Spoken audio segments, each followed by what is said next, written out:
The three main reasons why any marriage fails: sex, money, failure to communicate. Let's talk first about the one you want to know, sex. Either having too much or too little. Here's the thing, too much, like you guys watching this are like, too much? Oh, yeah, right, that's never gonna be me.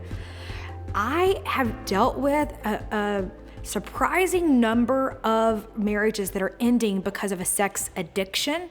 This is a thing. I'm not even pretending to be an expert. I'm only speaking about it as a divorce lawyer who's worked with those families, where there becomes a fixation, like a clinical one even, that drives a person to engage in behaviors that are not healthy for the marriage. Like they're on porn sites all of the time. They literally want to have sex way more than the other person jives with. So it's this fixation, often at the expense of other parts of the marriage and of the relationship and of their life. And that's with psychological concepts, right? Like, does it disrupt your daily life? So I would say the too much sex component comes up where it's disrupting daily life.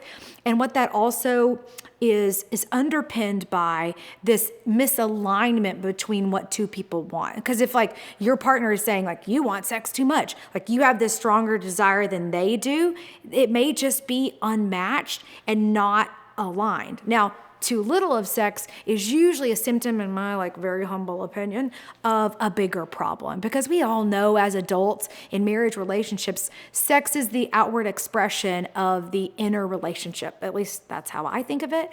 And if that's not happening enough, probably it's a symptom of a bigger problem, that there's this fracture in the relationship. And so sex either like feels weird or isn't desirable. And it's this misalignment. But, you know, obviously if you're not having enough, that means one person wants it more probably than is happening. And one person doesn't want it at all or doesn't want it as much as the other. So it's really about a misalignment. And that's what I think ultimately the failure to communicate really is the foundation upon which all of these fractures grow. I'm thinking of like weeds in a garden, right? The weeds that grow up because you're not talking about it. You're not communicating about it. Like the sex thing, maybe you never spoke about it before you got married. You just kind of figured that, I don't know, I guess we want to about the same amount of time, and one of us is right and one of us is wrong, and depends on who you ask. So I think the failure to communicate is just being open, using your true voice and speaking your wants, needs, and desires to the other person. And I think that's really tough, especially if you're a recovering people pleaser like me. I like other people to be happy, and I like other people around me not to be mad at me. And so sometimes my outside voice will say something differently than my inside voice, not because I'm trying to tell a lie, but because maybe I don't even fully know myself, or I don't want to harm the relationship. But as I've grown and been married now in a really great marriage with a really great man, what I've learned is the best thing that you can do in your marriage is to speak from the heart, the soul, like early and often and kindly. And that allows you to build a truly wonderful partnership and relationship. And it doesn't mean sometimes it's not hard. And it doesn't mean sometimes that what you say the other person is not going to want to hear and they're not going to like. And you may find out some things about yourself that you don't really like. But at least then you're living in truth. And for me, it's a true life or it's nothing. And I like this version of me so much better. Another reason marriages end is money. And you might say like, obviously like too much, not enough. If you don't have enough money, life is more stressful. Believe me, I've been there. I've been a single mom who was living paycheck to paycheck plus credit card bill to credit card bill. Okay, so I get it. So obviously if you don't have enough money, that's more stressful.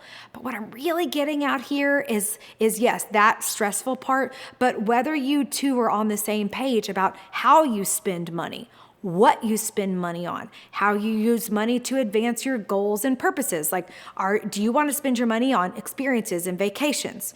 And does he want to put it all in the bank and make stocks and whatever else people do with their money in important banking things? But do you align on how you want to do that? Because if not, it's gonna create huge problems. And often money stories go to our core. They go back to how we were brought up, how we feel about and see ourselves, and what we value.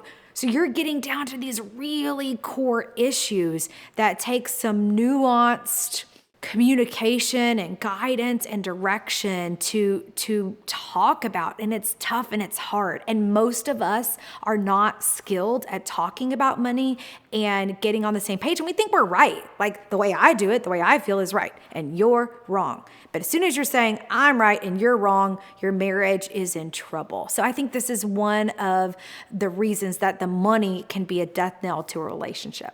Failure to communicate is another reason that marriages end. In my opinion, it's probably the foundational reason upon which the rest of it builds.